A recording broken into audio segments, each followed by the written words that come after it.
தந்தை, மகன், தூய ஆவியின் பெயராலே ஆமேன். அருள்மிகு பெற்ற மரியே வாழ்க, ஆண்டவர் உம்முடையனே, பெண்களுக்குள் ஆசை பெற்றவள் நீரே, உம்முடைய திருவயிற்றின் கனியாகிய இயேசுவும் ஆசீர்வதிக்கப்பட்டவரே. புனித மரியே, இறைவனின் தாயே, பாவிகளாக இருக்கிற எங்களுக்காக எப்பொழுதும் எங்கள் மரண நேரத்திலும் வேண்டிக் கொள்ளும். ஆமேன். மரிய மாதா காணொளி வழியாக உங்களை சந்திப்பதிலே மிக்க மகிழ்ச்சி அடைகின்றேன். இந்த அக்டோபர் மாதம் மாதாவினுடைய வணக்க மாதத்தை கொண்டாடுகின்ற இந்த மாதத்திலே குறிப்பாக இந்த அன்னை மரியை பற்றி வெவ்வேறு விதங்களிலே நாம் சிந்தித்து கொண்டிருக்கிறோம். அதிலும் இன்றைய நாளிலே அமைதியின் தாய் அன்னை மரியாள் என்னும் மைய சிந்தனையிலே நாம் இந்த ஊடகத்தின் வழியாக உங்களோடு சில கருத்துக்களை பகிர்ந்து கொள்ள விரும்புகின்றேன். அமைதியை எல்லாரும் விரும்புகிறோம். அமைதியை ஏற்படுத்துவோர் பேர் பெற்றோர், ஏனெனில் அவர்கள் கடவுளின் மக்கள் எனப்படுவார்கள் என இயேசு நமக்கு சொல்லுகிறார். நான் இந்த உலகத்திற்கு வந்ததே அமைதியை உங்களுக்கு கொடுப்பதற்கு தான் என இயேசு நமக்கு அறிவுறுத்துகிறார். நாம் வாழுகின்ற இந்த உலகம், வீடு, இந்த இயற்கை, இந்த நாடு அமைதியை நோக்கி பயணிக்க வேண்டும், அமைதியான ஒரு உலகம் நமக்கு வேண்டும் என்கின்ற ஒரு எண்ணமும் எதிர்பார்ப்பும் ஆசையும் நம் எல்லோருக்கும் உண்டு. இந்த அமைதிக்கு வழிகாட்டுகின்ற தாயாக நம் அன்னை மரியாள் எப்போதும் நமக்கு இருந்து கொண்டிருக்கிறாள் என்பதை இன்றைய நாளிலே நாம் சிந்திக்கவும் உணரவும் நாம் அழைக்கப்பட்டிருக்கிறோம். ஒரு சாதாரண ஒரு பெண்மணியாக யூத சமூகத்திலே வாழ்ந்து பிறந்த அன்னை மரியாள் ஒரு சாதாரண மனிதனுக்குரிய போராட்டங்கள், கவலைகள், நிச்சயமற்ற தன்மைகள், வெவ்வேறு விதமான சவால்கள் அனைத்தையும் சந்தித்தவள். ஆனால் அனைத்தையும் கடந்து ஒற்றை வாக்கியத்திலே, இதோ ஆண்டவருடைய அடிமை, உமது சித்தம்படியே எனக்கு ஆகட்டும் என சொல்லுகின்ற இந்த வாக்கியத்தினுடைய அடிநாதமே, இறைவா, நான் உம்மிடம் சரணாகதியாக ஒப்பு கொடுத்து விட்டேன். நீர் தருகின்ற வாழ்வுதான் என்னுடைய வாழ்வு, நீர் என்னுடைய வாழ்வை பொறுப்பெடுத்துக் கொள்ளும் என்கின்ற இந்த ஒரு அமைதியின் ஒரு உச்ச நிலைக்கு தன்னை முழுமையாக கையளிக்கவும் அன்னை முழுமையாக துணிந்தாள் என்றால், குறிப்பாக இந்த மாதத்தில் சிறப்பாக நாம் உணர்ந்து கொள்ள வேண்டிய ஒரு செய்தி, எத்தகைய ஒரு சூழல் வந்தாலும் கடவுள் தருகின்ற ஒரு நிலையான அமைதி நமக்கு உண்டு. கடவுள் தருகின்ற இந்த ஒரு நம்பிக்கையில் எழுகின்ற ஒரு ஆழ்ந்த ஒரு இறை அமைதி நமக்கு உண்டு. இந்த அமைதியை இந்த அன்னை மரியாளிடமிருந்து நாம் பெற்றுக்கொள்வோம். இதற்கு முதலாவதாக அமைதி நாம் எப்படி புரிந்து கொள்ளுகிறோம்? ஒரு சத்தமுள்ள உலகிலும் சத்தமில்லாமல் என்னால் வாழ முடிகிறது, அது அமைதியினுடைய ஒரு வெளிப்பாடு. ஒரு மன சமநிலையில் நான் அமைதியை உணர்கிறேன். ஒரு மனப்பதட்டம், மனக்கவலைகள் எல்லா சூழ்நிலைகளிலும் என்னால் நிதானமாக ஆர்ப்பாட்டம் இல்லாமல் என்னால் செயல்பட முடிகிறது. அதுதான் அமைதியினுடைய ஒரு இயல்பு. ஒரு அழகிய ஒரு தெளிந்த ஒரு நீரோடை, ஒரு அமைதியான ஒரு நீரோடை, சலனமே இல்லை. ஆனால் அந்த நீரோடைக்குள் ஓடுகின்ற அந்த நீரினங்கள், அதற்குள் இருக்கக்கூடிய கடல் பாசிகள், அதற்குள் இருக்கக்கூடிய ஒரு பாசிகள் எல்லாம் என்னால் பார்க்க முடிகிறது. இவைகள் எல்லாம் ஒரு அமைதியான ஒரு நீரோடையில் இருக்கக்கூடிய ஒரு வெளிப்பாடுகள். இதை நாம் மனித வாழ்விலே நாம் பொருத்தி பார்க்க முடியும். அமைதி இருக்கக்கூடிய இடத்தில் நிதானம் இருக்கும், பொறுமை இருக்கும், ஒரு பக்குவப்பட்ட ஒரு சமநிலை இருக்கும், ஒரு மனதிலே எந்நாளும் ஒரு மகிழ்ச்சி இருக்கும். அது எந்த சூழ்நிலைகள் வந்தாலும் இவைகளை தாண்டிய ஒரு நம்பிக்கை நமக்கு இருக்கும். இந்த ஒரு அமைதியை எனக்குள், இந்த சமூகத்திற்குள் தேடுகின்ற ஒரு ஆவல், ஒரு எதிர்பார்ப்பு நம்ம எல்லோருக்குமே வேண்டும்.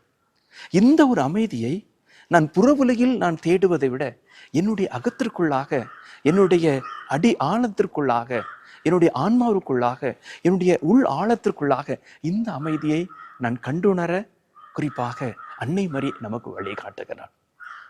இந்த அன்னை மரியிடம் இருக்கக்கூடிய இந்த அப்பழுக்கற்ற இந்த ஒரு விசுவாசம், இதோ ஆண்டவருடைய அடிமை, உமது சித்தம்படி எனக்கு ஆகட்டும் என்று சொல்லுகின்ற இந்த வாக்கியத்தில் வெளிப்படுகின்ற இறை நம்பிக்கையில் வெளிப்படுகின்ற இந்த இறை நம்பிக்கையில் வெளிப்படுகின்ற இந்த அமைதி நமக்குள், எனக்குள் வேண்டும். இதற்கு அன்னை மரியாளுடைய பின்புலத்தில் இருந்தே நாம் புரிந்து கொள்ள நாம் முயற்சி எடுப்போம். ஒரு சாதாரண ஒரு யூத பெண்மணி, இவர் யூத சமூகத்திலே ஒரு சாதாரண ஒரு குடும்பத்திலே வாழ்ந்த ஒரு பெண்மணியாக இருந்த இந்த அன்னை மரியாளுக்கு கப்ரியேல் சொல்லுகின்ற இந்த மங்கள வார்த்தை யாராக இருந்தாலும் அதை ஏற்றுக்கொள்வதற்கே ஒரு கடினமாக இருக்கும். இதோ கடவுளுடைய அருள் என்னில் இருக்கிறது என்கின்ற ஒரு உணர்வை பெற்றுக்கொள்கிறாள். இந்த உணர்வில் அடுத்தது ஒரு கன்னி கருத்தாங்கி ஒரு குழந்தை பெற்றெடுக்க போகிறேன் என்கின்ற ஒரு உணர்வு இந்த சமூகத்தினுடைய பார்வையிலே எப்படிப்பட்ட ஒரு பொருள் கொள்ளப்படும், எப்படிப்பட்ட விதத்திலே மக்கள் புரிந்து கொள்வார்கள். இன்றைய ஒரு சமூக சூழலிலே ஒரு திருமண முடியாத ஒரு பெண் கருத்தாங்கி இருக்கிறார் என்று சொன்னால் எத்தகைய நிலையிலே மக்கள் பார்ப்பார்கள்.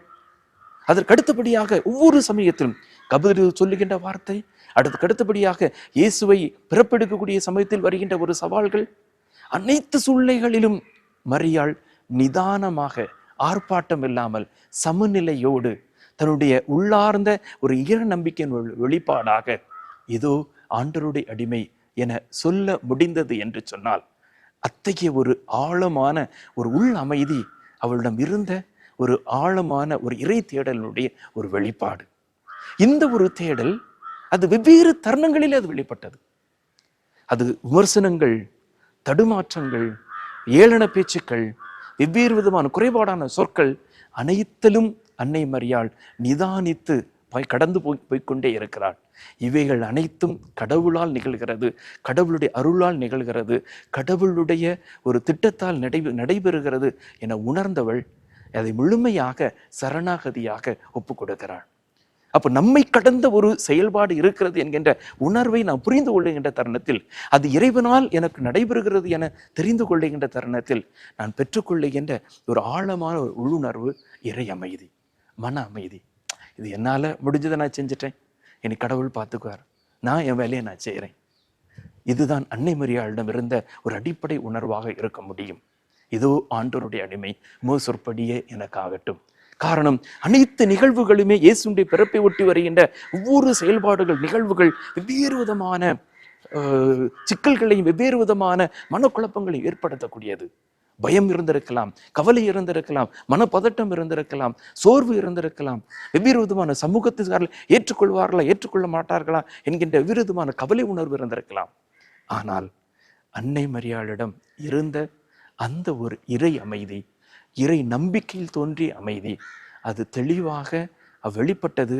அந்த வெளிப்பட்டத்தினுடைய ஒரு வெளிப்பாடாகத்தான் தன்னை முழுமையாக கடவுளுக்கு அர்ப்பணித்தாள். இந்த அர்ப்பணத்தினுடைய வெளிப்பாடு தான் வெவ்வேறு நிகழ்வுகளில் வெளிப்பட்டது. காணா ஒரு திருமண நிகழ்விலே இப்படிப்பட்ட ஒரு பதட்டம், ஒரு கவலை நிறைந்த ஒரு சூழல், உணவு தீர்ந்து விட்டது, சரியாக அவர்களுக்கு ரசம் கொடுக்க முடியவில்லை, அது அவர்களுக்கு ஒரு தன்மான ஒரு பிரச்சனை. அந்த சூழ்நிலையில் இவ்வளவுக்கு யதார்த்தமாக, இணக்கமாக, அழகாக இயேசுவிடம் பரிந்துரைக்கிறார். அவர் சொல்வதை செய்யுங்க. அங்க இருக்கிறவங்க அப்படி இயல்பாக சொல்லுகின்ற ஒரு செயல்பாடு. அவர் சொல்றாரு, அவரால் முடியும், அவரால் இதை செய்ய முடியும். அங்கே ஒரு முதல் புதுமைக்கு ஒரு வழிகாட்டியாக, முதல் புதுமைக்கு ஒரு பாதை காட்டுகின்ற வழிகாட்டுகின்ற ஒரு தாயாக இருப்பதை பார்க்கிறோம். அடுத்தது நம்ம பார்க்கிறோம், இயேசு 12 வயதுல கோயில் காணாமல் போய்விடுகிறார். எப்படிப்பட்ட ஒரு பதட்டம், கவலை நிறைந்த ஒரு சூழல். கவலையே இல்லை, தேடுகிறாள், ஒரு தாய்க்குரிய ஒரு பாசத்தோடு தேடுகிறாள்.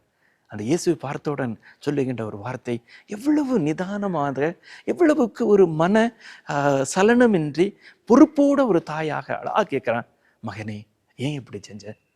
உன்னுடைய தந்தையும் நானும் எவ்வளோ ஆவலோடு தேடிக்கொண்டிருந்தோமே. எப்படிப்பட்ட ஒரு அக்கறை, அந்த ஒரு அமைதியில் வெளிப்பட்ட ஒரு அக்கறை. அந்த அமைதி இருந்த இடத்துல ஒரு நிதானம், ஒரு பொறுமை, ஒரு மன சலனம் இல்லாமல் எவ்வளவு யதார்த்தமாக தன்னுடைய உணர்வுகளை வெளிப்படுத்துகின்ற ஒரு தன்மை. அதற்கு அடுத்தபடியாக பார்க்கிறோம், சிலுவையின் அடியில் தாய் மரியாள். எல்லாரும் அழுறாங்க, இயேசுவினுடைய பாடுகளை நினைத்து அழுகிறார்கள், யூத பெண்கள் அழுகிறார்கள். அன்னை மரியாள் அனைத்தையும் உள்ளத்தில் இருந்து தியானித்து வந்தாள். இந்த அமைதியினுடைய வெளிப்பாடு மௌனம், அமைதியினுடைய வெளிப்பாடு அதை உள்நோக்கி சீர்தூக்கி பார்ப்பது, அமைதியினுடைய வெளிப்பாடு துன்பப்படுகிறவர்களோடு உடன் இருப்பது, அமைதியினுடைய வெளிப்பாடு அவர்களுக்கு முன்னுதாரணமாக, நம்பிக்கையின் அடையாளமாக கடந்து செல்வது.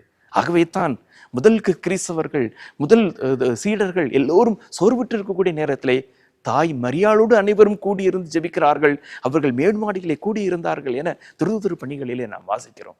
அப்போ அனைத்து சூழ்நிலைகளிலும் அன்னை மரியாளிடம் இருந்த இந்த ஒரு அமைதி, அழகாக வெளிப்பட்டது.